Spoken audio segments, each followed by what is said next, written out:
And now for the Bills, it doesn't get any easier because they're going to have the Cowboys still to come to the schedule. They've got the Chiefs next week. And we're all going to go back to 13 seconds from a couple years ago in the playoffs. And when the Bills lost that game, Wes, I got the feeling that we collectively felt like, it's a rite of passage, tough beat. Right. Bills will be there eventually. Sands in the hourglass, man, they don't stop.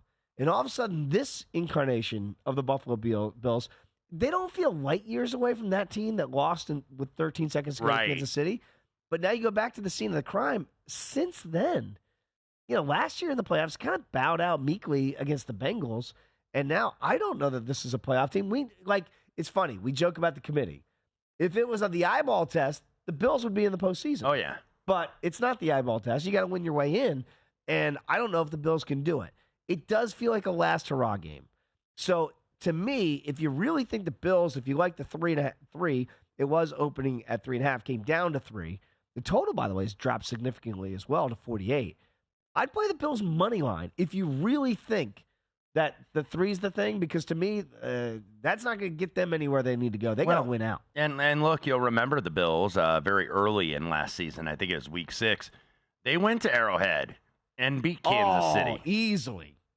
24-20 was the final score. They outgained them, I think, by about 56 yards. Yeah, they had a big lead. It was a monsoon type game in Kansas City, and it was really never that close. Mahomes threw 2 picks, and Bills really it was 10-10 at half, and then I think the Bills were the clear better team, and they've been playing the better football too. They're not getting the wins and losses to show for it, but they outplayed Philadelphia. They absolutely outplayed them. Had over 500 yards. Yep. And, a bye week, maybe that's a good thing for this team this late in the season. Sometimes you want it early. Sometimes you want it in the middle. Sometimes you want it late. Because now Buffalo has to, it's gut check time for these guys. And they have to look, and they got this daunting schedule. You have at Kansas City. You have Dallas coming in. You have a road game at the Chargers. Then you get New England. Then you got to go to Miami. Not except for that New England game and the revenge spot at home. Not a lot of easy games there. Even the Charger game could be maybe a little tricky, but I lean Bills here. Now, I'm not going to take 3. I think you might see 3.5, and then I'd be interested in Buffalo because this offense has been better under Joe Brady as the offensive coordinator than it was under Ken Dorsey. There's no question about that. But, You've got to look at, I think, at the injuries. They still have some of those injuries on defense. Yeah. Von Miller, some legal problems that have emerged this week. Yep. Dane Jackson, is he going to be back from concussion? Taylor Rapp had a neck injury. We know Trey White, Matt Milano, they've been on IR for a long time, as has Kyler Elam. So, can the Bills piece it together? Meanwhile, with Kansas City tonight, you saw a little bit of the same problems. Yep. Is the fact that who does Mahomes trust to throw the football to other than Kelsey and other than Rashee Rice?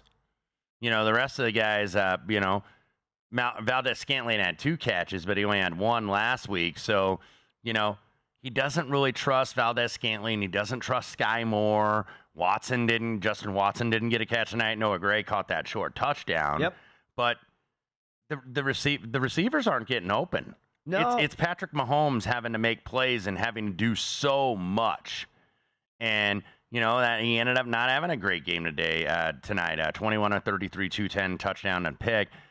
Pacheco did have 110 yards and a touchdown on the ground. I think the Chiefs are going to try to run the ball actually a little bit more because there's just not the confidence there in these receivers. Well, it does feel like, this is going to be bizarre to say, that the Chiefs can't fight fire with Buffalo offensively. That they would need to run Pacheco and run clock. And Buffalo's starting to run the ball more, and that's why they're having success. And that's why I think you've seen the total drop 3.5 points. Now, that's not going to get – now, we should check the weather, too, see if there's any weather issues in Kansas City next week. But that feels like it's because these teams are becoming more proficient running the football and the struggles that the Chiefs are having. Yeah, I think so. They're slowing the games down, so that number is adjusted. And look, these numbers, now that we're getting into Week 14, and really they've started over the last couple weeks, these numbers are a lot tighter than they were in the first couple weeks of the season. So these are a lot harder to beat. Yeah, they tightened those up very quickly in this game. So already down 3.5 points there. Chiefs from 3.5 down to 3. Go to VSiN.com/subscribe to become a VSiN Pro subscriber today.